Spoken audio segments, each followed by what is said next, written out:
Il était le 425e électeur sur les 492 inscrits au groupe scolaire Amadou Aya Sanogo dans la commune de Kati.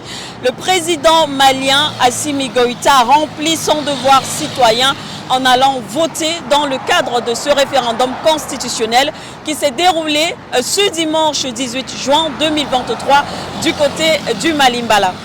Effectivement, Sike Doumbé, c'est à 8h05 que le président de la transition Assimi Goïta s'est rendu dans son bureau de vote pour bien sûr voter, ainsi que plusieurs autres membres du gouvernement dans d'autres centres de vote du pays. Et notons que nous avons vu la présence de plusieurs autorités maliennes, à l'instar bien sûr l'ex-première dame du Mali, la femme bien sûr du feu ATT que nous connaissons tous. La présence également de nombreux juges institutionnels qui sont venus sur les lieux se rassurer du bon déroulement, mais surtout se rassurer bien sûr de la transparence de ces élections. Alors les bureaux de vote ont fermé, comme vous l'avez dit, à 18h heure locale.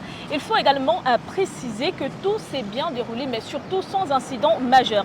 La sécurité était de mise bien sûr assurée par les forces de l'ordre et de sécurité, qui ont d'ailleurs été salués par le président de la transition, le colonel Assimi Goïta. Vous l'avez si bien dit, le colonel Assimi Goïta qui a salué les forces de l'ordre. Il a d'ailleurs appelé également la population à l'union sacrée, quelle que soit l'issue ou encore les résultats de ce vote.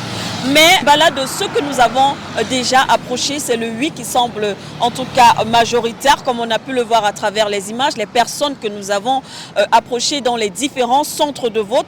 En tout cas, c'est un espoir pour les Maliens qui espèrent un Mali fort, un nouveau Mali, un Mali uni, même au niveau de la diaspora, il faut le rappeler, c'est également le oui qui en ressort de plus en plus. C'est important de le noter, Mbala, car on a vu que plusieurs médias mainstream, certains médias mainstream ont divulgué des informations ça et là, comme quoi ce vote aurait donc été boycotté ou alors le non serait prédominant. En tout cas, nous sommes sur le terrain, comme vous pouvez le voir, et c'est tout le contraire de ce que nous avons observé ici.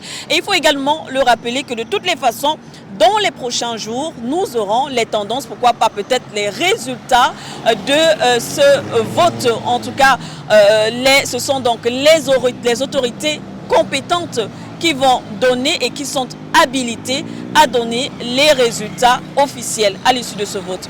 Et rappelons également que c'est un pari gagné pour le Mali en général et pour les Maliens en particulier, car beaucoup ici pariaient sur l'échec de ces référendums qui au final s'est déroulé sans incident majeur. Alors on peut le dire, c'est une réussite totale. Si Inès Bala, Sike Doumbé et bien sûr Fokoum Chancela. En direct du Mali, bien sûr, pour For You Media Africa.